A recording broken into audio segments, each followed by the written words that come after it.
दोस्तों, स्वागत है आपका मूवी ज्ञान चैनल में। आज मैं आपके लिए फ्रॉम वेब सीरीज का 3rd सीजन लेकर आया हूं। अगर पिछले 2 सीजन आपने अभी तक नहीं देखे तो पहले जाकर उसे देखें, तभी आपको आगे देखने का मजा आएगा। पिछली वीडियो में हमने देखा कुछ लोग एक टाउन के अंदर आकर फंस जाते हैं और फिर उस टाउन से कभी भी बाहर नहीं निकल पाते। फिर जैसे ही अंधेरा होता है वहाँ पर मॉन्स्टर्स आकर उन पर हमला करते हैं। उनसे बचने के लिए सब लोगों को घर के अंदर ही रहना पड़ता है और घर के बाहर एक जादुई ताबीज लटकाना पड़ता है, जिससे वो मॉन्स्टर्स घर के अंदर नहीं आ पाते। वैसे तो आज तक इस टाउन में जो भी आया है कभी भी बाहर नहीं निकल पाया, लेकिन जिम की वाइफ टबिथा एक अकेली औरत थी जो पिछले सीजन के लास्ट एपिसोड में इस टाउन से बाहर चली जाती है। अब आगे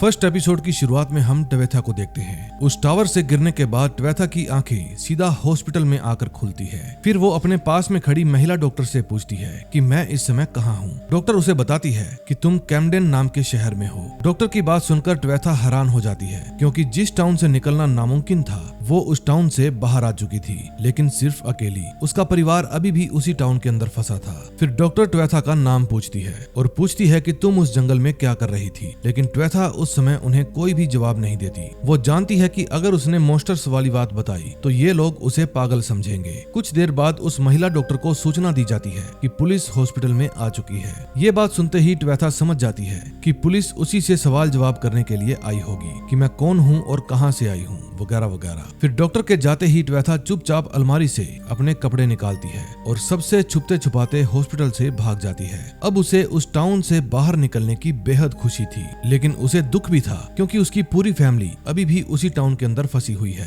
फिर हॉस्पिटल से कुछ दूर जाने के बाद उसे फिर से वही सफेद कपड़े वाला बच्चा दिखाई देता है। फिर वो उस बच्चे को पकड़ने की कोशिश करती है, लेकिन एक ही पल में वो बच्चा उसकी आंखों से ओझल हो जाता है। तभी हम वॉइड को देखते हैं जो अपनी कमर पर पट्टी बांध रहा था। तभी उसे फिर से फादर दिखाई देते हैं। फादर वॉइड से कहते हैं कि पूरे टाउन में खाने की कमी हो गई है और इस समस्या को उन्हें जल्द से जल्द सुलझाना होगा। फिर वॉइड उनको कहता है कि हम हर परेशानी का इलाज ढूंढ रहे हैं। तभी वॉइड को ईथन के चिल्लाने की आवाज आती है और फादर गायब हो जाते हैं। फिर वॉइड बाहर जाकर देखता है तो ईथन और जूली दोनों ही अपनी माँ से दूर होने की वजह से परेशान हो रहे थे। जूली जानती थी कि इसमें उसके पिता की कोई भी गलती नहीं है, लेकिन फिर भी उसे अपनी माँ वापस चाहिए थी। फिर दोनों बच्चों के चले जाने के बाद जिम भी पैकिंग शुरू कर देता है, क्योंकि वो ट्वेथा को ढूंढने जा रहा था। फिर वॉइड जिम को समझाता है कि ये बहुत ही खतरनाक हो सकता है, क्योंकि उसे लग रहा था कि ट्वेथा शायद मर गई है, लेकिन जिम उसे कहता है कि वो अपने बच्चों के लिए ट्वेथा को कहीं से भी ढूंढ कर ले आएगा। वे दोनों आपस में बात कर ही रहे थे, तभी डैनी वहाँ पर आ जाता है। फिर डैनी वॉइड को कहता है कि मैं भी जिम के साथ जाऊंगा। ये सुनकर वॉइड और भी ज्यादा परेशान हो जाता है, क्योंकि डैनी और जिम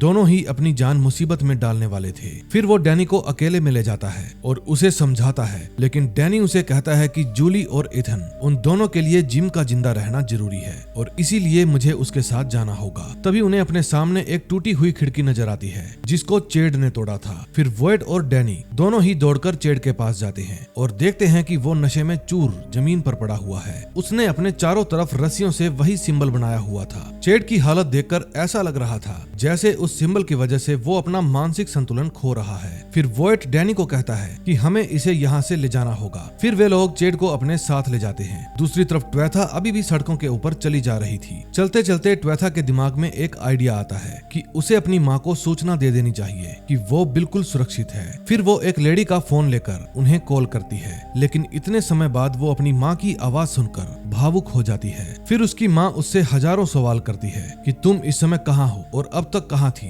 लेकिन ट्वेथा उन्हें बस इतना ही बताती है कि मैं सुरक्षित हूँ और ये कहकर वो फोन काट देती है। अब उसके आंसू नहीं रुक रहे थे, लेकिन फिलहाल उसका बस एक ही मकसद था, वो था अपने परिवार को सुरक्षित टाउन से बाहर निकालना। दूसरी तरफ वॉइड भी डैनी और जिम की बात मान लेता है और जाने से पहले उनको कहता है कि अगर तुम्हें रास्ते में कहीं भी मकड़ी का जाल दिखे तो समझ जाना कि तुम लोग सही रास्ते पर जा रहे हो। फिर वे दोनों अपने परिवार से विदाई लेते हैं और जंगल की तरफ जाने लगते हैं। उन दोनों के जाने के बाद एलिस वॉइड के पास आता है और उसे जल्दी से खेतों की तरफ चलने के लिए कहता है, क्योंकि अब उनकी सारी फसल खराब हो चुकी थी। फिर डोना भी वॉइड को कहती है कि हमारी सारी फसलें खराब हो गई है, अब खाने के लिए कुछ भी नहीं बचा। फिर जब बाकी लोगों को इस बात का पता चलता है है तो वे लोग सीधा डैनी की माँ के डाइनर में घुस जाते हैं, क्योंकि सारा बचा हुआ राशन वहीं पर पड़ा हुआ था। फिर वे बचे हुए राशन के ऊपर हाथ साफ कर देते हैं। दूसरी तरफ फातिमा को भी अब उल्टियां शुरू हो गई थी और बहुत जल्द वो एक बच्चे को जन्म देने वाली थी। उसके प्रेग्नेंट होने की वजह से डोना और वॉयड उसे 2 आदमियों का खाना देते थे, लेकिन फसल के खराब होने की वजह से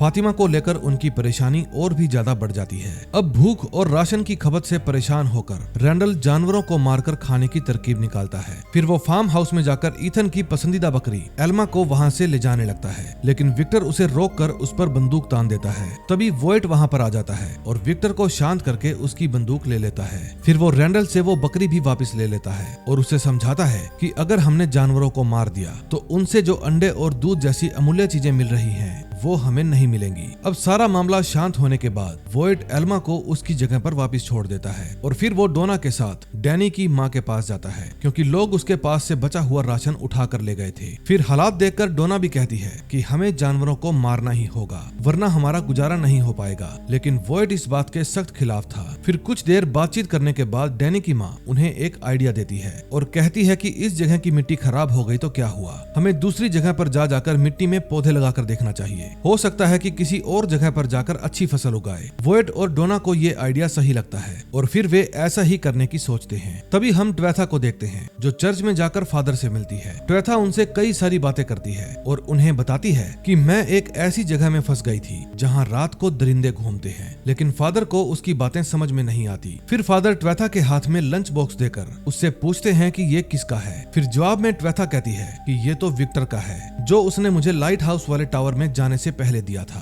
दरअसल उस लंच बॉक्स में कुछ खाने की चीजें थी, लेकिन फादर के पूछने पर ट्वेथा जब उस लंच बॉक्स को खोलती है तो उसमें उसे विक्टर का पता लिखा हुआ मिलता है, जो शायद उसने बचपन में लिखा था। फिर वो फादर से विदा लेती है और सीधा उस पते को ढूंढने पहुंच जाती है। विक्टर के घर के बाहर ही उसे विक्टर के पिता भी मिल जाते हैं। वो बहुत ही परेशान थे और ट्वेथा से कोई भी बात नहीं करना चाहते थे, लेकिन जब वो ट्वेथा के हाथ में विक्टर का लंच बॉक्स देखते हैं तो उससे पूछते हैं कि ये लंच बॉक्स तुम्हारे पास कैसे आया। दूसरी तरफ ईथन डोना और वॉयड की बातें सुन लेता है और अब उसे लग रहा था कि ये लोग जानवरों को मार देंगे, लेकिन वॉयड उसे समझाता है कि हम ऐसा कुछ भी नहीं करेंगे। दूसरी तरफ जिम और डैनी को जंगल के अंदर बहुत सारे कंकाल दिखते हैं और कुछ ही दूरी पर उन्हें 3 झोपड़ियां भी दिखाई देती हैं। फिर जिम कहता है कि अंधेरा होने वाला है, आज रात हमें इन्हीं झोपड़ियों में रुकना होगा, लेकिन डैनी को वहाँ पर रुकना सुरक्षित नहीं लगता। लेकिन उनके पास ताबीज था, इसलिए वे दोनों आज रात वहीं पर रुकने वाले थे। तभी रात को जिम और डैनी को बाहर से अजीब अजीब आवाजें आने लगती है। आवाजें सुनकर जिम थोड़ा घबरा जाता है और डैनी से कहता है कि कल हमें टाउन वापस जाना होगा, क्योंकि यहाँ पर आते वक्त हमें एक भी मकड़ी का जाला नहीं दिखा। इसका मतलब हम लोग गलत रास्ते पर चल रहे हैं और अगर हमें कुछ हो गया तो मेरे बच्चों का ख्याल कौन रखेगा।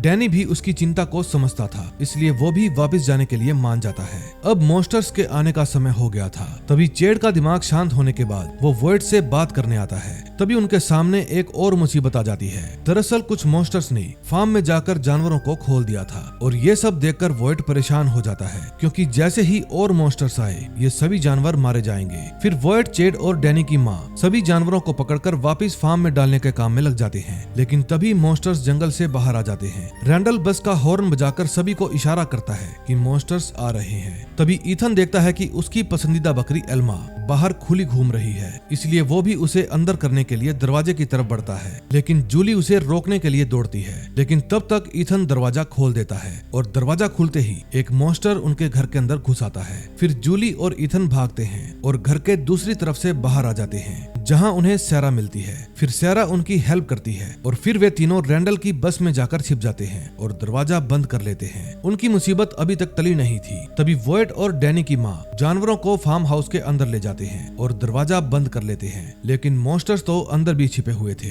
वे दरिंदे वॉयड को पकड़ लेते हैं और उसके हाथों को नोचकर बांध देते हैं। दरअसल वॉयड ने कहा था कि वो वहाँ से बाहर निकलने की उम्मीद कभी भी नहीं छोड़ेगा और बाकी के लोगों को भी यहाँ से बाहर निकाल कर रहेगा, लेकिन यही बात उन मॉन्स्टर्स को बुरी लग जाती है। फिर वे उसे बांधकर डैनी की माँ को उसके सामने ही नोचने लगते हैं ताकि वॉयड को दुख पहुंचे और इसी के साथ फर्स्ट एपिसोड का एंड हो जाता है। अब हम नेक्स्ट एपिसोड में देखेंगे क्या होता है।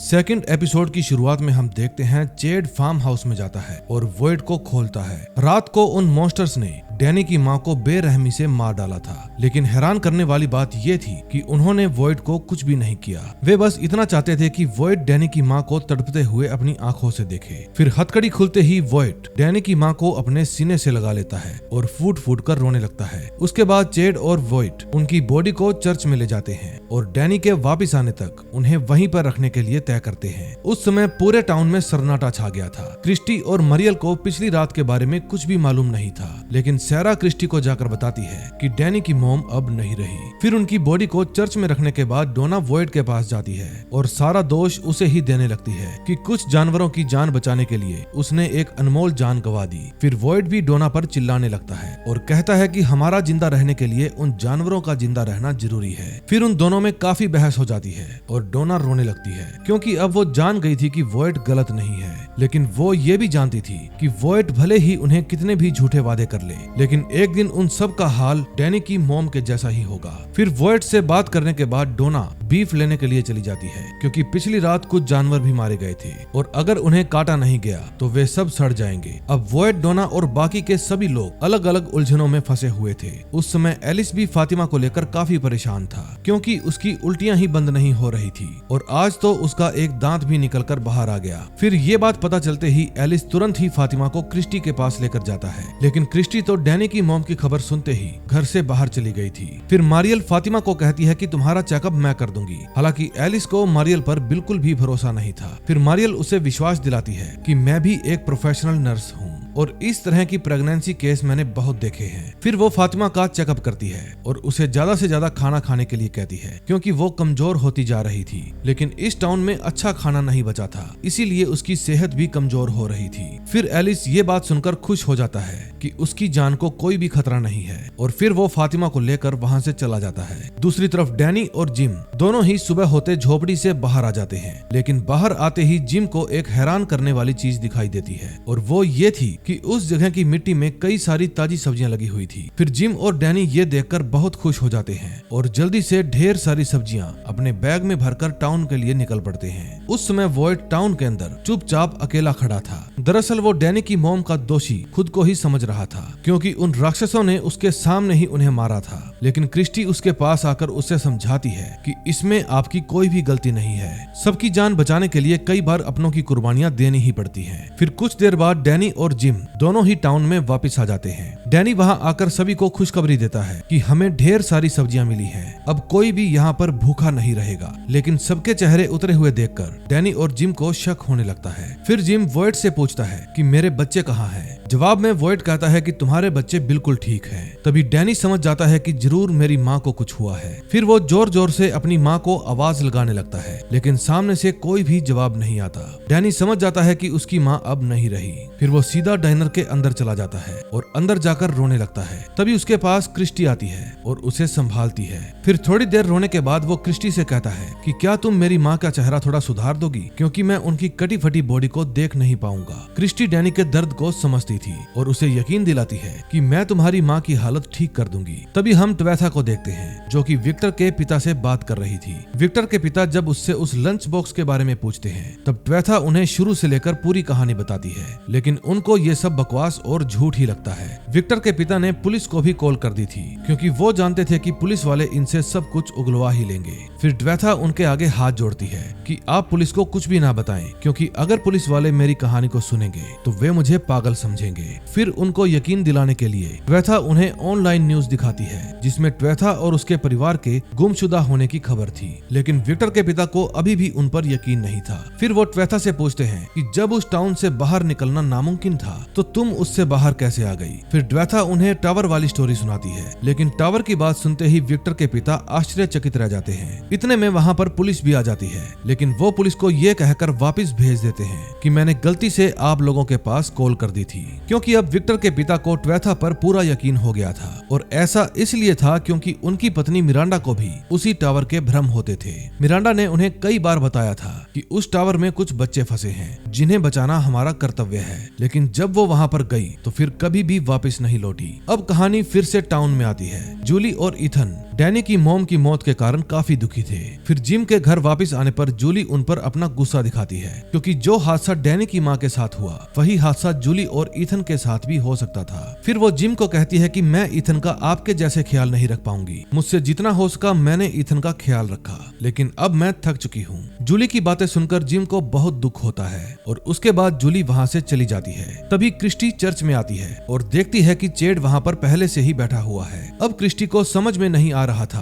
कि वो डैनी की मॉम की कटी फटी बॉडी को कैसे सीले, लेकिन चेड कहता है कि इस काम में मैं भी तुम्हारी हेल्प करूंगा। इसके बाद चेड और क्रिस्टी डैनी की मॉम की बॉडी को सीलने लगते हैं और जल्दी ही उन्हें सही कर देते हैं। तभी सैरा वहाँ पर आती है और क्रिस्टी को डैनी की मॉम की फेवरेट ड्रेस देती है, जो कि वो इस टाउन से बाहर निकलते वक्त पहनने वाली थी। लेकिन अफसोस की बात ये थी कि अब ये ड्रेस उनकी लाश को ही पहनानी पड़ रही थी। फिर क्रिस्टी उनका खून साफ करके उनके चेहरे पर मेकअप करती है ताकि डैनी को उनके चेहरे पर नाखूनों के निशान ना दिखे। लेकिन डैनी तो गुस्से में भरा पड़ा था, इसलिए वो उन राक्षसों को जलाने के लिए निकल पड़ता है। लेकिन तभी वॉइट डैनी को रोकता है और कहता है कि उस टनल में मत जाओ, वहाँ बहुत खतरा है। लेकिन डैनी जब नहीं मानता तो वॉइड खुद उसके साथ टनल में चलने के लिए तैयार हो जाता है। टनल के पास पहुँचते ही वॉइड डैनी से माफी मांगता है, क्योंकि वो उन राक्षसों से उसकी माँ को बचा नहीं पाया। फिर वो डैनी को ये भी बताता है कि मरते मरते उन्होंने ये कहा था कि डैनी का ख्याल रखना, क्योंकि वो अब अकेला पड़ जाएगा। ये बात सुनकर डैनी फूट फूट कर रोने लगता है।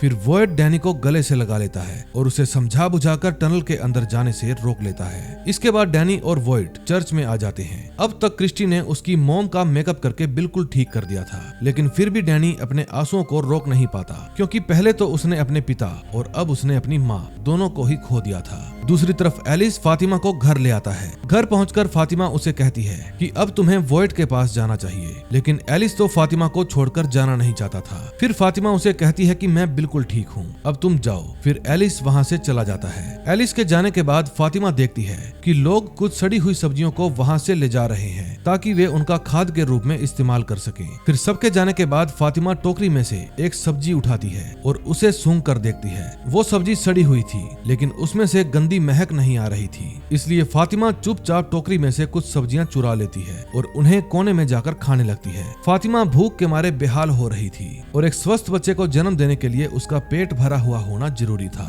दूसरी तरफ जूली सैरा को धन्यवाद कहती है, क्योंकि लास्ट नाइट उसने जूली और उसके भाई की जान बचाई थी, लेकिन इसका मतलब ये नहीं था कि उसकी सैरा के साथ नाराजगी दूर हो गई। फिर कुछ देर के बाद सब लोग चर्च में इकट्ठा हो जाते हैं और डैनी की मॉम को आखिरी विदाई देते हैं। अगले सीन में हम देखते हैं विक्टर के पिता ट्वेथा को विक्टर का रूम दिखाने के लिए ले जाते हैं। विक्टर के पिता से बात करने पर ट्वेथा को एहसास हो गया था कि वो अपने परिवार से कितना प्यार करते हैं। फिर वो भी ट्वेथा से एक बार फिर से पूछते हैं कि कहीं वो झूठ तो नहीं बोल रही, लेकिन ट्वेथा उन्हें यकीन दिलाती है कि उसकी कही एक एक बात सच है और उनका बेटा विक्टर अभी भी जिंदा है। फिर वे ट्वेथा को अपनी पत्नी मिरांडा की बनाई हुई तस्वीरें दिखाती है, जो उन बच्चों और टावर की थी, और बताते हैं कि मिरांडा हमेशा कहा करती थी, मुझे उन बच्चों की हेल्प करने के लिए टावर में जाना है। और भी लोग हैं जो उन बच्चों की हेल्प कर सकते हैं, लेकिन जो भी उनकी हेल्प करने गया है वो आज तक कभी भी वापस नहीं आया। अब ट्वेथा उन तस्वीरों को देखकर हैरान रह जाती है, क्योंकि ये तस्वीरें हूबहू उन्हीं बच्चों की थी जो उसे भी दिखाई देते थे।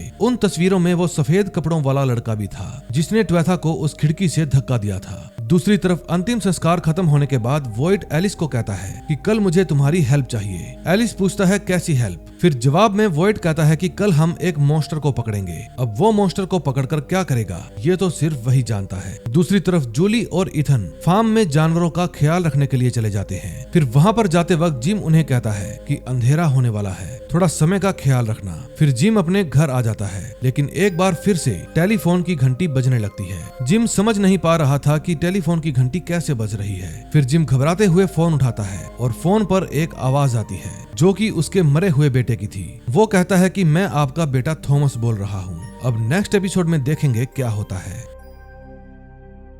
थर्ड एपिसोड में हम देखते हैं जब जिम का फोन बजता है तो फोन सुनकर वो हैरान रह जाता है। फिर वो उस लड़के को कहता है कि तुम मेरे बेटे नहीं हो सकते। फिर वो लड़का कहता है कि आपने माँ को क्यों जाने दिया, आपको उनकी परवाह नहीं है, इसीलिए आपने उनको मरने के लिए छोड़ दिया। फिर जिम उस लड़के पर भड़क जाता है क्योंकि उसे पता था कि ये सब इस जगह का भ्रम है। इसके बाद वो लड़का कहता है कि आपको जूली और ईथन का ध्यान रखना चाहिए क्योंकि अगर उन्हें कुछ हुआ तो इसका जिम्मेदार आपको ही माना जाएगा। फिर जिम जूली और ईथन की बात सुनते ही घबरा जाता है और फोन को वहीं पर फेंक कर सीधा उनके पास चला जाता है। बाहर जाते ही उसे वॉइट मिलता है। फिर वॉइट उसके डरे हुए चेहरे को देखकर पूछता है कि क्या हुआ, कुछ गड़बड़ है क्या? लेकिन जिम उसे बस इतना ही बताता है कि अंधेरा होने वाला है, इसी वजह से मुझे अपने बच्चों की चिंता हो रही है। और फिर जिम अपने बच्चों को वहां से लेकर चला जाता है। तभी हम ट्वेथा को देखते हैं जो अब विक्टर के पिता हेनरी के साथ काफी घुल मिल गई थी। हेनरी ने ट्वेथा को अपने परिवार के बारे में सब कुछ बता दिया था और जब उन्हें पता चलता है कि विक्टर भी जिंदा है तब से वो भी बहुत ज्यादा खुश हैं। तभी ट्वेथा को घर के बाहर से बोतलों के टकराने की आवाज आती है। फिर वो हेनरी से पूछती है कि बोतलों के टकराने की आवाज कहाँ से आ रही है। फिर हेनरी कहता है कि बाहर एक पेड़ है जिसमें ढेर सारी बोतलें बंधी हुई हैं। ये सारी आवाजें वहीं से आ रही हैं। फिर पेड़ वाली बात सुनकर ट्वेथा हैरान हो जाती है क्योंकि जिस पेड़ से टेलीपोर्ट होकर वो यहाँ पर आई थी उस पेड़ में भी कई सारी बोतलें टंगी हुई थी। दूसरी तरफ हम वॉइड को देखते हैं जो आज रात एक मॉन्स्टर को पकड़ने की तैयारी कर रहा था ताकि वो उनके बारे में और ज्यादा जान सके। लेकिन एलिस को इस काम में उसका साथ देने में बहुत डर लग रहा था। तभी डोना भी वहाँ पर आ जाती है। फिर एलिस डोना को सारी बात बताता है। ये बात जानकर डोना वॉइड से कहती है कि ये बेवकूफी है क्योंकि पहले भी तुम लोगों ने एक मॉन्स्टर को पकड़ा था और उससे निकाला हुआ फ्लूइड आप लोगों के किसी भी काम नहीं आया। ये बात सुनकर वॉइड भड़क जाता है और कहता है कि मैं हाथ पर हाथ रखकर नहीं बैठ सकता। फिर डोना वॉइड को समझाती है और एलिस को कहती है कि तुम्हें भी फातिमा का बहुत ज्यादा ध्यान रखना चाहिए क्योंकि उसकी एक छोटी सी गलती फातिमा के पेट में पल रहे बच्चे की जिंदगी खराब कर सकती है। फिर डोना के जाने के बाद एलिस भी वहाँ से चला जाता है। अब एलिस को अपने बच्चे की चिंता होने लगती है लेकिन वो अपने पिता को भी छोड़ना नहीं चाहता था। दूसरी तरफ फातिमा अभी भी उन गली सड़ी सब्जियों को खा रही थी। फिर वो एक बार फिर से बाहर जाती है और उन सब्जियों को खाने लगती है लेकिन इस बार एक बूढ़ी औरत मैरी उसे देख लेती है। मैरी को देखते ही फातिमा सारी सब्जियां वहीं पर फेंक कर अपने कमरे में चली जाती है लेकिन मैरी भी उसे समझाते हुए उसके पीछे पीछे आ जाती है। दूसरी तरफ डैनी टाउन के कई सारे लोगों को लेकर उस जगह पर आ जाता है जहाँ पर बहुत सारी सब्जियां उगी हुई थी। फिर वो उन सबको ढेर सारी सब्जियां इकट्ठा करने के लिए कहता है ताकि अंधेरा होने से पहले वो लोग उन सब्जियों को टाउन में ले जा सके। लेकिन चेड के दिमाग में कुछ और ही चल रहा था, इसी वजह से उसकी डेल के साथ बहस हो जाती है। फिर चेड गुस्से में वहाँ से थोड़ा दूर चला जाता है और एक जगह पर रुककर सुसु करने लगता है लेकिन तभी उसे सामने से एक आदमी दिखाई देता है जो पेड़ से चिपका हुआ था। उसकी आंखों में भी कोई नुकीली चीज घुसी हुई थी। फिर चेड उस आदमी के पास जाता है और उसे पूरी उम्मीद थी कि वो आदमी मरा हुआ है लेकिन जैसे ही वो थोड़ा और करीब जाता है वो आदमी उसका गला पकड़ लेता है। चेड अपना गला छुड़वाने की कोशिश करता है लेकिन तभी उसे पीछे से आवाज आती है। फिर वो जैसे ही पीछे मुड़कर देखता है तो जिस आदमी ने उसका गला पकड़ा हुआ था वो गायब हो जाता है। अब चेड समझ नहीं पा रहा था कि ये हो क्या रहा है लेकिन यही तो इस जगह का रहस्य है जिसे आज तक कोई भी समझ नहीं पाया। तभी ईथन और जूली को घर लाने के बाद जिम उन्हें खाना खिलाता है लेकिन ईथन के दिमाग में एक दुविधा चल रही थी। फिर वो जिम से पूछता है कि जब आपको मॉम की बॉडी मिलेगी तो उनको कौन दफनाएगा। फिर जिम ईथन को ये फालतू बातें करने के लिए मना करता है लेकिन ईथन को यकीन था कि उसकी माँ अब तक मर चुकी होगी। फिर जब वो अपनी माँ की लाश के बारे में और बातें करता है तो जिम उस पर भड़क जाता है और फिर जूली और ईथन वहां से चले जाते हैं। उन दोनों के जाते ही एक बार फिर से टेलीफोन की घंटी बजती है लेकिन घबराहट की वजह से जिम फोन नहीं उठाता और उसे कट कर देता है। अगले सीन में हम ट्वेथा को देखते हैं जो हेनरी के साथ उन बोतलों वाले पेड़ के पास आ गई थी। ये पेड़ बिल्कुल वैसा ही था जैसा टाउन में था। फिर ट्वेथा हेनरी को बताती है कि मैं भी ऐसे ही पेड़ से टेलीपोर्ट होकर यहाँ पर आई थी। लेकिन ये बात सुनते ही हेनरी कहता है हो सकता है कि ऐसा ही कोई असली पेड़ हो जिससे टेलीपोर्ट होकर इधर उधर जाया जा सके। फिर वो ट्वेथा को बताता है कि मेरी पत्नी मिरांडा को पेंटिंग्स और क्रिएटिविटी का बहुत शौक था और ये पेड़ भी असली नहीं है, ये मेरी वाइफ ने बनाया था क्योंकि मेरी वाइफ को एक बार टाउन के पास ठीक ऐसा ही पेड़ दिखा था और फिर मिरांडा ने यहाँ पर आकर सेम वैसा ही पेड़ बना दिया। फिर ट्वेथा हेनरी को कहती है कि मुझे उस पेड़ के पास जाना होगा क्योंकि मेरा ये राज जानना जरूरी है। फिर ट्वेथा और हेनरी उस पेड़ का राज जानने के लिए निकल पड़ते हैं जो कि उस घर से 40 मिनट की दूरी पर था। उस समय हर कोई अपने अपने काम में लगा हुआ था और वॉइड भी अब नया काम कर रहा था जो टाउन के लिए बहुत जरूरी है और वो काम था मरे हुए लोगों का एक मेमोरियल बोर्ड बनाना जिसमें उन सभी के नाम हो। जब वो बोर्ड बना रहा था तभी फादर एक बार फिर से उसे दिखाई देते हैं। फादर कहते हैं कि मैंने भी कई लोगों की जान बचाई थी, कई बार हमें दूसरों को बचाने के चक्कर में अपनों की जान गंवानी पड़ती है। फिर वॉइड कहता है कि मैं अभी काम कर रहा हूँ प्लीज मुझे अकेला छोड़ दो। और फिर फादर वहाँ से चले जाते हैं। दूसरी तरफ विक्टर सैरा के पास जाता है। उस समय सैरा अपने भाई का वही टूटा हुआ खिलौना जोड़ने में लगी थी जिसे डैनी ने तोड़ दिया था। फिर वो विक्टर से पूछती है कि यहाँ क्यों आए हो। फिर विक्टर पूछता है कि क्या मुझे एक बेडशीट मिल सकती है, क्योंकि मैं यहाँ पर एक किला बनाऊंगा और फिर मैं तुम्हें एक कहानी सुनाऊंगा। सैरा को विक्टर की बातें सुनकर थोड़ा अजीब लगता है, लेकिन विक्टर उसे कौन सी कहानी सुनाना चाहता था ये आपको आगे पता चलेगा। दूसरी तरफ मैरी फातिमा के पास आ जाती है, लेकिन फातिमा उनसे बात करना नहीं चाहती थी। फिर मैरी उसे बताती है कि मैं भी प्रेगनेंसी के वक्त अंडों के छिलके चबाती थी। तो ये बात सुनकर फातिमा उनसे बात करने लगती है। फिर वो मैरी के सामने रोने लगती है क्योंकि उसे बहुत डर लग रहा था, लेकिन मैरी उसे समझाती है कि पहला बच्चा होने से पहले ऐसा ही होता है। फिर वो सिसकते हुए मैरी को बताती है कि मैं कभी भी माँ नहीं बन सकती थी, इसलिए मुझे डर है कि मेरा बच्चा सही सलामत होगा या नहीं। फिर मैरी फातिमा की चिंता को दूर करने के लिए उसे बाहर ले जाती है और उसे कुछ टैरो कार्ड्स दिखाती है, जिसके जरिए फातिमा को अपने होने वाले बच्चे के बारे में कुछ अनुमान लग सकता था। फातिमा को यह सब करने में बहुत डर लग रहा था, लेकिन मैरी उसे समझा बुझाकर टैरो कार्ड्स देखने के लिए मना लेती है। अब वे दोनों टैरो कार्ड्स देखने के लिए बैठ जाते हैं। फिर फातिमा उन कार्ड्स से पूछती है कि क्या इसका बच्चा सही होगा या नहीं, लेकिन उसके इतना पूछते ही एक कौवा खिड़की तोड़कर अंदर आ जाता है। फातिमा समझ नहीं पा रही थी कि आखिर यहाँ हो क्या रहा है। फिर वो कौवा फड़फड़ाता हुआ इधर उधर घूमने लगता है और फिर सीधा दीवार से टकराकर मर जाता है। ये हादसा देखकर सभी बहुत डर जाते हैं और ये फातिमा के लिए कोई बुरा संकेत भी हो सकता था। दूसरी तरफ क्रिस्टी और डैनी एक साथ काम कर रहे थे। तभी चेड घबराया हुआ उनके पास आता है और उनको वापस टाउन में चलने के लिए कहने लगता है, क्योंकि वो इस खौफनाक जगह पर और नहीं रुकना चाहता था। फिर क्रिस्टी उसे समझाती है कि अंधेरा होने वाला है, आज रात हमें यहीं पर रुकना होगा, क्योंकि हमारे पास वो जादुई पत्थर भी है जो दरिंदों से हमारी रक्षा करता है। फिर क्रिस्टी चेड को समझाते हुए थोड़ा आगे बढ़ती है, लेकिन तभी उसके पैर में एक लोहे का ट्रैप फंस जाता है जो शायद काफी सालों से यहाँ पर पड़ा हुआ था। फिर डैनी क्रिस्टी को चिल्लाता हुआ देखकर तुरंत उसके पास आता है। अब उन्हें कोई मजबूत सा डंडा चाहिए था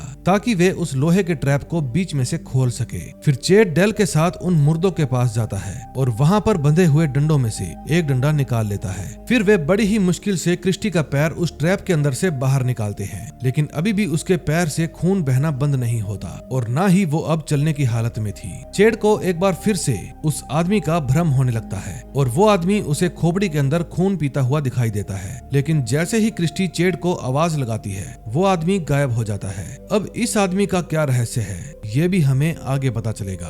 दूसरी तरफ मरे हुए लोगों के लिए मेमोरियल बोर्ड बनाने के बाद वोएट रैंडल के पास जाता है। दरअसल रैंडल को अभी भी वो कीड़े दिखना बंद नहीं हुए थे। फिर वोएट जब रैंडल की बस में आता है तो देखता है कि रैंडल अपने इधर उधर हाथ चला रहा है क्योंकि उसे कीड़े दिख रहे थे, लेकिन जैसे ही रैंडल वोएट को देखता है वो सारे कीड़े गायब हो जाते हैं। फिर वो वोएट से यहाँ पर आने का कारण पूछता है। फिर वोएट उसे बताता है कि आज रात हमें अपनी जगह बदलनी होगी, यानी आज रात रैंडल रुकेगा शेरिफ स्टेशन में और वोएट रुकेगा इस बस में, ताकि वो उन मॉन्स्टर्स को करीब से देख सके और मौका मिले तो उनमें से एक को पकड़ सके। अब आज की इस डरावनी रात में वोएट के साथ क्या होगा आप लोग अंदाजा भी नहीं लगा सकते।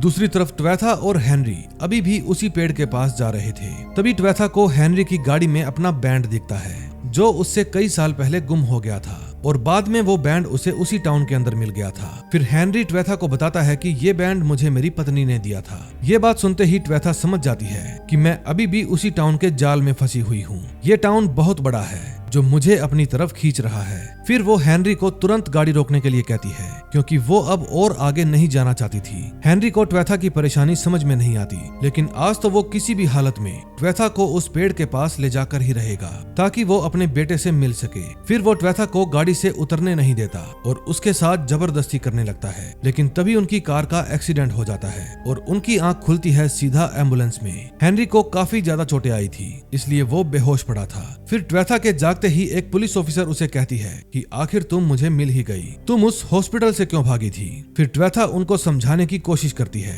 लेकिन तभी ड्राइवर गाड़ी रोक देता है क्योंकि सामने एक बड़ा सा पेड़ गिरा हुआ था, यानी कि अब ट्वेथा और वे ऑफिसर्स उस टाउन के जाल में फंस गए हैं और अब यहाँ से निकलना नामुमकिन है। अब नेक्स्ट एपिसोड में देखेंगे क्या होता है। फोर्थ एपिसोड में हम देखते हैं गिरे हुए पेड़ को देखकर ट्वेथा समझ जाती है कि वे लोग अब फिर से उस टाउन में फंस गए हैं। फिर लेडी ऑफिसर ट्वेथा से कहती है कि अंदर चलकर बैठो, हम दूसरा रास्ता लेंगे। लेकिन ट्वेथा कहती है कि इससे कोई फायदा नहीं होने वाला, क्योंकि अब हम इस जगह से कभी भी बाहर नहीं निकल सकते। फिर वे पुलिस वाले ट्वेथा की एक भी बात नहीं सुनते और बार बार वहां से निकलने की कोशिश करते हैं, लेकिन हर बार वे घूम फिर कर वहीं पर आकर फंस जाते हैं। तभी हम ईथन को देखते हैं, जो कमरे में अकेला बैठा हुआ कुछ ड्राइंग्स देख रहा था। तभी ईथन को अचानक से टेलीफोन की घंटी सुनाई देती है और इस बार भी फोन पर थॉमस ही था। थॉमस ईथन को अपना परिचय देता है और कहता है कि उनकी माँ इस समय एक एम्बुलेंस में है, जिनको मुसीबत से बचाना होगा। थॉमस कुछ समझ नहीं पाता और तभी जिम वहां पर आ जाता है। फिर जिम ईथन के हाथ से वो फोन छीनकर उसे कहता है कि मेरे परिवार को परेशान करना बंद कर दो। फिर गुस्से में आकर जिम वो टेलीफोन तोड़ देता है और ईथन से पूछता है कि उसने क्या कहा। जवाब में ईथन कहता है कि उसने माँ के बारे में बताया, जो एक एम्बुलेंस में है, और ये बात सुनते ही जिम काफी परेशान हो जाता है। दूसरी तरफ टैरो कार्ड्स का इस्तेमाल करने की वजह से सब लोग मैरी पर काफी गुस्सा थे। मैरी खुद भी समझ नहीं पा रही थी कि फातिमा के सवाल पूछते ही इतना बड़ा हादसा कैसे हो गया। फिर मैरियल एक बार फिर से फातिमा का चेकअप करती है और कहती है कि फातिमा का चेहरा काफी ग्लो कर रहा है, इसका मतलब वो अच्छे से खा पी रही है। फातिमा ये बात सुनकर बहुत खुश होती है, लेकिन मैरियल को ये नहीं पता था कि फातिमा गली सड़ी सब्जियां खाती है। दूसरी तरफ विक्टर और सारा भी अपनी ही दुनिया में खोए हुए थे। विक्टर सारा से बेडशीट मांगता है और उसके बाद वहां पर टेंट जैसा कुछ लगा देता है ताकि वो सारा को सारी बीती हुई बातें बता सके। दरअसल विक्टर को बहुत डर लग रहा था और उसने ये बातें बताने के लिए सारा को इसलिए चुना क्योंकि इस जगह पर सारा से डरावना कुछ नहीं है। दूसरी तरफ वॉयट और रैंडल बस में बैठे बैठे उन मॉन्स्टर्स का इंतजार कर रहे थे। वॉयट के कहने पर भी रैंडल वहां से नहीं जाता क्योंकि घर जाने के लिए वो कुछ भी कर सकता है, वॉयट की हेल्प भी। फिर रैंडल वॉयट से कहता है कि ये सब बहुत हैरान करने वाली बात है कि वो मॉन्स्टर्स अभी तक आए ही नहीं, जबकि उन्हें अभी तक आ जाना चाहिए था। तभी अचानक वॉयट को खिड़की से एक गाड़ी की आवाज सुनाई देती है और ये वही एम्बुलेंस थी जिसमें ट्वेथा बैठी हुई थी। फिर वॉयट दौड़कर बाहर जाता है और एम्बुलेंस को रोकने की कोशिश करता है, लेकिन वो ऑफिसर्स ट्वेथा के कहने पर भी एम्बुलेंस को रोकते ही नहीं। तभी ईथन भी एम्बुलेंस को देखते ही दौड़कर बाहर आ जाता है क्योंकि फोन पर थॉमस ने बताया था कि उसकी माँ एम्बुलेंस के अंदर है, लेकिन वो एम्बुलेंस वहां पर रुकती ही नहीं और आगे बढ़ जाती है। फिर वॉयट जल्दी से ईथन को गोद में उठाता है और अंदर ले जाता है क्योंकि वो मॉन्स्टर्स कभी भी यहाँ पर आ सकते थे। अगले सीन में हम डैनी को देखते हैं जो क्रिस्टी को झोपड़ी के अंदर सुरक्षित रखे हुए था। क्रिस्टी डैनी से पूछती है कि वो ये क्या लिख रहा है। फिर डैनी उसे बताता है कि चीन में जब भी कोई ट्रिप पर जाता है तो वो मरे हुए लोगों को खत लिखते हैं और डैनी ये खत अपनी माँ के लिए लिख रहा था। उन दोनों की बात सुनकर चेड भी उठकर बैठ जाता है। फिर वो क्रिस्टी और डैनी को उस आदमी वाली पूरी बात बताता है कि कैसे वो आदमी उसे हर जगह पर दिख रहा है। फिर वो क्रिस्टी को वो किताब भी दिखाता है जो डैनी की माँ ने दी थी और उस किताब में भी सिंबल बने हुए थे। अब क्रिस्टी को समझ में आ जाता है कि चेड वापस जाने की जिद क्यों कर रहा था। फिर वे सभी बातचीत कर ही रहे थे, तभी उनके दरवाजे पर कोई दस्तक देता है। क्रिस्टी आवाज सुनकर बहुत डर जाती है और चेड से पूछती है कि सच में वो आदमी उसका भ्रम ही है ना, लेकिन डैनी सभी को शांत रहने के लिए कहता है क्योंकि बाहर कुछ भी हो सकता था। दूसरी तरफ विक्टर सारा को सारी कहानी बताना शुरू कर देता है। वो बताता है कि उसकी माँ ने उसे और उसकी बहन एलोइस को रात भर एक ही जगह पर रुकने के लिए कहा था, लेकिन एलोइस मानी ही नहीं और वो मेरी माँ के पीछे पीछे चली गई। फिर सुबह होने के बाद जब विक्टर वहाँ से बाहर निकला तो सड़क पर सैकड़ों कटी फटी लाशें थी। उसने देखा कि पिछली रात सब लोग मारे गए और तभी उसे सफेद कपड़ों वाला बच्चा दिखाई दिया। वो बच्चा विक्टर का सबसे अच्छा दोस्त था जो उसके साथ खेलता था और उसके साथ खूब मजे करता था। फिर वो सारा को कुछ सामान दिखाता है जैसे घड़ी, पर्स वगैरह जो उसने उन मरे हुए लोगों से चोरी कर ली थी और आज तक उसने वो चीजें संभाल कर रखी हुई हैं। अगले सीन में हम देखते हैं एम्बुलेंस के वहां से जाते ही सड़क पर एक बॉडी पड़ी हुई दिखती है। फिर ट्वेथा ऑफिसर्स को मना करती है कि गलती से भी गाड़ी से मत उतरना, वो लाश नहीं है, लेकिन वो लेडी ऑफिसर ट्वेथा को ही हथकड़ी बांध देती है। फिर जैसे ही वो दो ऑफिसर्स के साथ उस लाश को देखने जाती है तो मॉन्स्टर अपने असली रूप में आकर उन्हें मार देता है। फिर वो लेडी ऑफिसर ये सब देखकर घबरा जाती है और उन मॉन्स्टर्स पर गोलियां चलाने लगती है, लेकिन उसकी एक भी गोली का असर उन पर नहीं होता। अब वो लेडी ऑफिसर कॉलोनी हाउस की तरफ भागती है, लेकिन ट्वेथा अभी भी हथकड़ी से बंधी हुई थी। फिर वो जल्दी से हेनरी को उठाने की कोशिश करती है। इतने में वॉइड और जिम भी वहां पर आ जाते हैं, लेकिन हथकड़ी खोलने के लिए उनके पास चाबी नहीं थी। तभी रैंडल दौड़कर जाता है और बस से अपना टूल बॉक्स निकाल कर लाता है ताकि उस हथकड़ी को खोल सके। जब रैंडल वो बॉक्स ला ही रहा था तभी वो मॉन्स्टर्स उसे चारों तरफ से घेर लेते हैं। फिर रैंडल उस बॉक्स को वॉइड की तरफ फेंक देता है और कहता है कि तुम जाओ, मैं इन्हें संभाल लूंगा। फिर वॉइड वहां पर पहुंचकर ट्वेथा की हथकड़ी खोलता है और फिर वो लोग एम्बुलेंस लेकर कॉलोनी हाउस की तरफ चले जाते हैं। लेकिन अफसोस की बात ये थी कि रैंडल वहीं पर छूट जाता है। लेकिन रैंडल के पास वो तावीज था जो कि उसकी जान बचाने में हेल्प करता है। तभी रैंडल के आसपास ढेर सारे कीड़े आ जाते हैं और उनके कारण रैंडल जमीन पर गिर जाता है। लेकिन जमीन पर ताबीज का कोई भी असर नहीं होगा, इसलिए मॉन्स्टर्स उसे चारों तरफ से घेर कर मार देते हैं। इतने में वो लेडी ऑफिसर भी कॉलोनी हाउस के पास पहुंच जाती है। फिर मॉन्स्टर्स उसे भी चारों तरफ से घेर लेते हैं। कॉलोनी हाउस की एक लड़की जिसका नाम निकी था, खिड़की से उस ऑफिसर को देख रही थी। फिर डर के मारे वो लेडी ऑफिसर चारों तरफ गोलियां चलाने लगती है और गलती से एक गोली खिड़की तोड़कर निकी को जा लगती है। अब उनके लिए एक और नई समस्या खड़ी हो गई थी और वो थी निकी की जान बचाना। तभी मारियल जल्दी से निकी का इलाज शुरू कर देती है और बाकी लोग उस लेडी ऑफिसर को घर के अंदर ले लेते हैं। कुछ देर के बाद वॉइड और बाकी सब भी कॉलोनी हाउस पहुंच जाते हैं और निकी की हालत देखकर वॉइड भी काफी परेशान हो जाता है। फिर डोना जिम और ड्वेथा को ऊपर वाले रूम में जाने के लिए कहती है ताकि वो वहां पर जाकर आराम कर सके। लेकिन कुछ देर बाद ही निकी चल बसती है। निकी के गुजरने के बाद वॉइड उस लेडी ऑफिसर पर चिल्लाने लगता है क्योंकि वो पागलों की तरह इधर उधर गोलियां चला रही थी। फिर डोना वॉइड के पास आती है और उसे तुरंत ऊपर चलने के लिए कहती है। वॉइड को लग रहा था कि डोना शायद फिर से उसे कोई लेक्चर देगी, लेकिन जैसे ही वॉइड ऊपर जाता है तो डोना रोने लगती है। फिर वो वॉइड के सीने से लग जाती है और कहती है कि मुझे बहुत डर लग रहा है। आज जो हाल निकी का हुआ है, कल वैसे ही एक एक करके हम सब मारे जाएंगे। अब वॉइड को भी समझ में नहीं आ रहा था कि वो डोना को क्या कहे, लेकिन वो डोना को शांत करने की कोशिश करता है। दूसरी तरफ विक्टर अभी भी सैरा को कहानी सुना रहा था। कहानी सुनते सुनते विक्टर को कुछ याद आ जाता है और फिर वो अपना सिर पकड़ लेता है जैसे उसका सिर फटा जा रहा हो। फिर वो टेंट वगैरह सब कुछ तोड़ देता है, लेकिन सैरा उसे संभालती है और पूछती है क्या हुआ। फिर जैसे ही विक्टर शांत होता है, वो सैरा को क्रिस्टोफर और उसका पपेट जिसका नाम जैस्पेर था के बारे में बताता है। ये वही पपेट है जो उसे उस टनल में दिखा था। फिर विक्टर सैरा से कहता है कि क्रिस्टोफर उन सभी को हंसाता था, लेकिन जब से उसे वो निशान दिखने लगे हैं, उसने उन्हें हंसाना बंद कर दिया। विक्टर को कैसे भी करके उस पपेट से बात करनी थी क्योंकि उसको इस जगह के बारे में बहुत कुछ पता हो सकता है। दूसरी तरफ निकी की बॉडी को ऊपर वाले कमरे में लाकर रख दिया जाता है, लेकिन अब वहाँ फातिमा अपना रंग दिखाना शुरू कर देती है। एलिस के जाने के बाद फातिमा उसी कमरे में रुक जाती है और फिर निकी को जहाँ पर गोली लगी थी उस जख्म से उसका खून निकालकर पीने लगती है। तभी हम वॉइड को देखते हैं जिसे बाहर से कुछ आवाज आती है। फिर जब वो खिड़की खोलकर बाहर देखता है तो उसे रैंडल दिखाई देता है जिसके शरीर पर ढेर सारा खून लगा हुआ था और उन मॉन्स्टर्स ने उसे एम्बुलेंस के ऊपर लाकर पटक दिया था, लेकिन उसकी सांस अभी भी चल रही थी। अब वॉइड रैंडल को बचाने जाएगा या नहीं, ये हम नेक्स्ट एपिसोड में देखेंगे। 5th एपिसोड में हम देखते हैं रैंडल अभी भी जिंदा था। फिर वॉइड उसको घर के अंदर ले आता है। रैंडल की हालत देखकर मारियल का भी दिमाग खराब हो जाता है, लेकिन जैसे तैसे वे लोग रैंडल को मरने से बचा लेते हैं। अब अगली सुबह चेड, क्रिस्टी, डैनी और बाकी सब भी कॉलोनी हाउस वापस आ जाते हैं। फिर वॉइड डैनी को बताता है कि ट्वेथा उस पेड़ से टेलीपोर्ट होकर असली दुनिया में पहुंच गई थी, लेकिन अब वो फिर से वहां पर वापस आ गई है। फिर चेड जैसे ही वॉइड की ये बात सुनता है, वो तुरंत वहां से दौड़कर ट्वेथा के पास पहुंच जाता है क्योंकि उसे ट्वेथा से हजारों सवाल जवाब करने थे। तभी मारियल क्रिस्टी के पैर की चोट देखकर परेशान हो जाती है। फिर वो उसे अंदर ले जाकर बिठा देती है और आराम करने के लिए कहती है। दूसरी तरफ हेनरी को भी विक्टर से मिलने की बहुत बेचैनी थी। फिर वो डोना को कहता है कि अगर उसे पता होता कि वो यहाँ अपने बेटे से मिलने आ रहा है तो शायद वो कुछ अच्छे कपड़े पहन कर आता। फिर डोना उसकी भावनाओं को समझ जाती है और उनको ऊपर वाले कमरे में ले जाती है जहाँ अच्छे और थोड़े साफ कपड़े रखे हुए थे।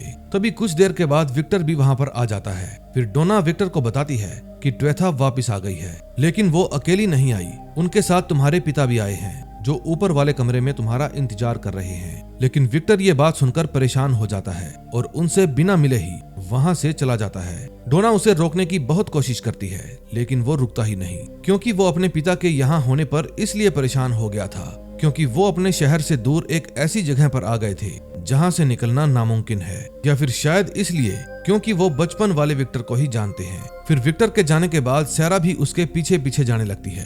तभी चेड भी ट्वेथा के पास जाता है और कहता है कि मुझे बोतलों वाले पेड़ के पास पहुंचा दो ताकि मैं वहां पर पहुंचकर यहां से बाहर निकलने का रास्ता ढूंढ सकूं। लेकिन जिम ये बात सुनकर चेड के ऊपर भड़क जाता है क्योंकि मुश्किल से उसकी वाइफ उसके पास वापस आई थी और वो नहीं चाहता था कि उसकी वाइफ उसे छोड़कर दोबारा जाए। फिर ट्वेथा चेड को कहती है कि मैं उस पेड़ के बारे में तुम्हें बाद में बताऊंगी, क्योंकि मुझे अभी टाउन मीटिंग में जाना है जो वॉइड ने खास मेरे लिए ही रखी है। डैनी के मन में भी हजारों सवाल चल रहे थे। फिर वो वॉइड से पूछता है कि उन दरिंदों ने रैंडल को पूरी तरह से क्यों नहीं मारा, उसे अधमरा करके क्यों छोड़ दिया।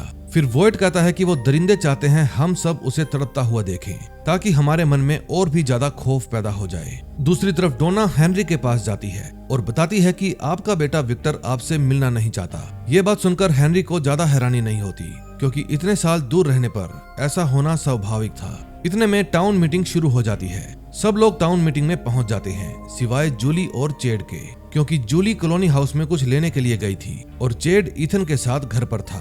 फिर मीटिंग में सब लोग ट्वेथा से यही सवाल करते हैं कि वो यहाँ से बाहर निकलने में कामयाब कैसे हो गई, और अगर वो बाहर गई ही थी तो वहाँ से मदद क्यों नहीं लेकर आई। अगर वो मदद लेकर आती तो हम सब यहाँ से बाहर निकल सकते थे। फिर ट्वेथा सभी को समझाती है कि मैंने बहुत कोशिश की थी, लेकिन अगर मैं इस टाउन के बारे में किसी को बताती तो वे लोग मुझे पागल समझते। तभी फातिमा, डेल, एलिस और बाकी के सब लोग ट्वेथा का जमकर विरोध करते हैं, क्योंकि ट्वेथा जब हेनरी को इस जगह के होने का यकीन दिला सकती है तो उसने बाकी लोगों को बताने की कोशिश क्यों नहीं की। फिर हेनरी और वो महिला अधिकारी जिसका नाम मिरन है, वो दोनों सभी को समझाते हैं कि ट्वेथा ने उन्हें इस जगह के बारे में बताया था, लेकिन हम लोगों को उसकी सारी बातें बकवास लग रही थी। फिर लोगों के सवालों से परेशान होकर ट्वेथा गुस्से में आकर वहां से चली जाती है। फिर वॉइड कहता है कि हमें ऐसा नहीं करना चाहिए था। फिर डेल और बाकी के लोग कहते हैं कि जब ट्वेथा उस पेड़ से टेलीपोर्ट होकर घर पहुंच सकती है तो हम भी तो जा सकते हैं, लेकिन वॉइड उस पेड़ से टेलीपोर्ट होने के लिए साफ साफ मना कर देता है, क्योंकि वॉइड खुद उस पेड़ से टेलीपोर्ट होकर मार्टिन के पास पहुंच गया था और उसे पता है कि ये बहुत ही खतरनाक है, लेकिन कोई भी उसकी बात नहीं सुनता। दूसरी तरफ कॉलोनी हाउस में एल्गिन जूली के पास जाता है, जो कि अपने सपने वाली भूतिया औरत की वजह से डरा हुआ था। फिर एल्गिन जूली से कुछ देर बातें करता है और उसके साथ सिगार भी पीता है। फिर वो जूली को स्टोर रूम में ले जाता है और वहां पर कुछ पुराने कपड़े दिखाता है जो सदियों से वहां पर पड़े हुए थे। एल्गिन और जूली मजाक में उन कपड़ों को पहन लेते हैं। तभी जूली को वहां पर एक कैमरा दिखाई देता है जो अभी भी काम कर रहा था। फिर एल्गिन और जूली उस कमरे में अपनी तस्वीरें खींचने लगते हैं और खूब मजे करते हैं, जिसके कारण दोनों का ही डर गायब हो जाता है। दूसरी तरफ घर जाकर ट्वेथा तय करती है कि वो चेड को उस पेड़ तक ले जाएगी, क्योंकि कहीं न कहीं उसे भी उन लोगों की बात सही लग रही थी। अब उसको भी लगने लगता है कि यहाँ से बाहर पहुंचकर उसे किसी न किसी की हेल्प जरूर लेनी चाहिए थी, और उसके बाद वो चेड को लेकर चल देती है पेड़ की तरफ। मीटिंग खत्म होने के बाद वॉइड सबसे ज्यादा गुस्सा एलिस के ऊपर होता है, क्योंकि एलिस की जिम्मेदारी बनती थी कि वो सबको समझाए, जबकि उसने बिल्कुल उल्टा किया। एलिस से नाराज होकर वॉइड वहां से चला जाता है, लेकिन तभी उससे मिरन मिलने आती है। वो वॉइड को धन्यवाद कहती है, क्योंकि मीटिंग में लोग मिरन को बैठने नहीं दे रहे थे, लेकिन वॉइड सभी को समझाता है कि वो सिर्फ एक हादसा था। फिर मिरन के धन्यवाद बोलते ही वॉइड उस पर ही चिल्लाने लगता है, क्योंकि वॉइड ने उसे मीटिंग में बैठने दिया। इसका मतलब ये नहीं कि उसने उसे माफ कर दिया। मिरन ने एक लड़की का खून किया था और इसके लिए वो उसे कभी भी माफ नहीं करेगा। तभी मिरन की आंखों से आंसू आ जाते हैं और वो वहां से चली जाती है। दूसरी तरफ फातिमा अभी भी सभी से छिपकर वही सड़ी गली सब्जियां खा रही थी, लेकिन इस बार एलिस उसे पकड़ लेता है। फिर फातिमा एलिस के सामने रोने लगती है और कहती है कि मेरे बच्चे के साथ कुछ गड़बड़ है, मुझे बहुत डर लग रहा है। फिर फातिमा एलिस को भी दोष देने लगती है, क्योंकि वो उसके लिए कुछ भी नहीं कर पा रहा था। एलिस को समझ में नहीं आ रहा था कि इस वक्त उसे क्या जवाब देना चाहिए। दूसरी तरफ ईथन हेनरी के साथ जानवरों को देखने के लिए जाने लगता है, लेकिन रास्ते में उन दोनों को विक्टर और शैरी मिल जाते हैं। विक्टर और हेनरी एक दूसरे को देखकर बहुत भावुक हो जाते हैं और एक दूसरे के गले लग जाते हैं। हेनरी के लिए विक्टर को पहचानना बहुत ही मुश्किल था, लेकिन एक पिता अपने बच्चे को कैसे भी करके पहचान ही लेता है। तभी हम ट्वेथा और चेड को देखते हैं। जब वे उस पेड़ के पास पहुंच जाते हैं तो चेड वहां से कई सारी बोतलें तोड़ देता है, लेकिन हर बोतल के अंदर बस एक कागज पड़ा था जिसमें कुछ नंबर लिखे हुए थे। फिर वो ट्वेथा को कहता है कि ये नंबर कोई तारीख भी हो सकते हैं या फिर कुछ और जो हमें यहाँ से बाहर निकलने में हेल्प कर सकते हैं, लेकिन ट्वेथा को कुछ भी समझ में नहीं आ रहा था। फिर वो ट्वेथा को ये भी बताता है कि जब वो उस सुरंग में गया तो वहां उसे सफेद कपड़े वाले बच्चे दिखाई दिए थे जो एक ही शब्द बार बार दोहरा रहे थे। ये बात सुनते ही ट्वेथा कहती है क्या वो शब्द अंखुई था, क्योंकि वो भी उन सफेद कपड़े वाले बच्चों से कई बार मिल चुकी है। फिर वो दोनों बात कर ही रहे थे कि तभी वहां पर डेल आ जाता है। डेल अपना बैग लेकर आता है, क्योंकि वो उस पेड़ में जाने के लिए बिल्कुल तैयार था। चेड और ट्वेथा उसे बहुत समझाते हैं कि इसके अंदर मत जाओ, लेकिन डेल मानता ही नहीं। शायद उसे घर पहुंचने की सबसे ज्यादा जल्दी थी। फिर डेल के उस पेड़ के अंदर जाते ही उस टाउन में हड़कंप मच जाता है, क्योंकि लोगों को उसकी बॉडी दीवार में गड़ी हुई दिखाई देती है। तभी उनकी आवाज सुनकर वॉइड वहां पर आ जाता है, लेकिन डेल की हालत देखकर उसके रोंगटे खड़े हो जाते हैं। डेल की सांसें अभी भी चल रही थी, लेकिन उसे उस दीवार से बाहर निकाल पाना नामुमकिन था। फिर वॉइड अपनी बंदूक निकाल लेता है ताकि वो उसे इस दर्द से आजाद कर सके, लेकिन वॉइड डेल पर गोली चलाए इससे पहले ही डेल मर जाता है। फिर वॉइड सभी को चिल्लाकर कहता है कि और किसी को उस पेड़ में जाना है, एक बात कान खोलकर सुन लो, कोई भी वहां पर जाएगा तो उसका यही हाल होगा जो आज डेल का हुआ है। इतने में डोना भी वहां पर आ जाती है। वो पहले से ही डरी हुई थी और डेल को देखकर तो वो और भी ज्यादा डर जाती है। और इसी के साथ 5th एपिसोड का एंड हो जाता है। दोस्तों, अब हम अगली वीडियो में देखेंगे कि क्या ये लोग इस जानलेवा टाउन से बाहर निकल पाते हैं या नहीं, या फिर एक एक करके सब लोग मारे जाएंगे। दोस्तों, मैं आपको पहले ही बता देता हूँ कि ये सीरीज अभी तक पूरी तरह से रिलीज नहीं हुई है। मेकर्स एक हफ्ते में एक एपिसोड लॉन्च करते हैं और इस सीरीज का लास्ट एपिसोड 25 नवंबर को रिलीज होने वाला है। मैं कोशिश करूंगा 26 को ही इस सीरीज के लास्ट 5 एपिसोड लेकर आप लोगों के लिए हाजिर हो जाऊं। सो प्लीज हौसला बनाए रखें, क्योंकि आप कमेंट में बार बार पूछते हैं कि नेक्स्ट वीडियो कब आएगी, तो मेरा दिल दुखता है क्योंकि इतने सारे कमेंट्स का मैं जवाब नहीं दे पाता। सो प्लीज मेरे भाइयों, मेरे दोस्तों, आप मेरी मजबूरी को समझिए। मैं आप सभी को दिल से प्यार करता हूँ, क्योंकि आप हो तो मैं हूँ। आप सब्सक्राइब करके बेल आइकॉन जरूर दबा दीजिए ताकि नेक्स्ट वीडियो जैसे ही आए आप लोगों के पास नोटिफिकेशन पहुंच जाए। और हाँ, मैंने आप लोगों के लिए एक बहुत ही मजेदार सीरीज ढूंढी है जो कि मैं 2-3 दिन में अपलोड कर दूंगा। तो मिलते हैं नेक्स्ट वीडियो में। Till then, bye bye.